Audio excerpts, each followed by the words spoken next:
Hello friends, welcome to Jece channel. இன்னைக்கு நம்ம என்ன பார்க்க போறோம் அப்படினா மல்லி சட்னி எப்படி செய்யறதுன்னு பார்க்க போறோம்.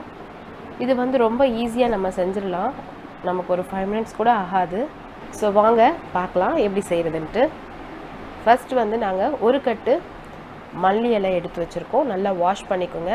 அது ஓரளவுக்கு நம்ம ரஃபா வந்து கட் பண்ணிக்கிறோம். அதுக்கு அப்புறம் ஒரு மிக்ஸி ஜார்ல தேங்காய் ஒரு 1 ல இருந்து 2 வத்த தேங்காய் போட்டுக்கோங்க. அதுக்கப்புறம் ஒரு இனுக்கு கருவேப்பிலை, 2 பச்சை மிளகாய் நாங்கள் போட்டிருக்கோம்.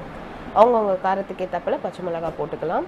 அதுக்கப்புறம் ஒரு 4 பூண்டு பல், அப்புறம் ஒரு சின்ன சைஸ் வந்து புளி, கொஞ்சம் கல்லுப்பு, அதுக்கப்புறமா நம்ம க்ளீன் பண்ணி கட் பண்ணி வச்சுருக்க மல்லி இலை போட்டு நல்லா மிக்சியில் நல்லா அரைச்சிக்கோங்க.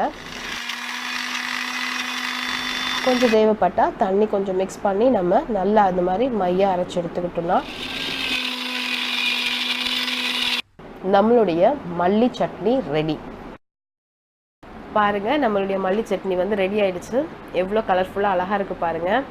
ஸோ கண்டிப்பாக வந்து ஃப்ரெண்ட்ஸ் இதை நீங்கள் வீட்டில் ட்ரை பண்ணுங்கள். இது தோசை, இட்லி, அப்புறம் நம்ம இதில் வந்து வெரைட்டி ரைஸ் செய்கிறது கூட யூஸ் பண்ணிக்கலாம்.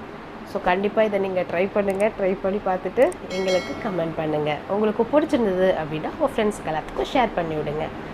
இன்னும் சப்ஸ்கிரைப் பண்ணாமல் இருந்தீங்கன்னா சப்ஸ்கிரைப் பண்ணுங்கள். தேங்க்ஸ் ஃபார் வாட்சிங். இது வரைக்கும் ஜெசி சேனலை சப்ஸ்கிரைப் பண்ணலன்னா சப்ஸ்கிரைப் பண்ணுங்கள். கூடவே இருக்கிற பெல் ஐக்கானை ப்ரெஸ் பண்ணுங்கள். எங்களுடைய ஒவ்வொரு வீடியோஸையும் நீங்கள் மிஸ் பண்ணாமல் பார்க்கலாம். தேங்க்யூ.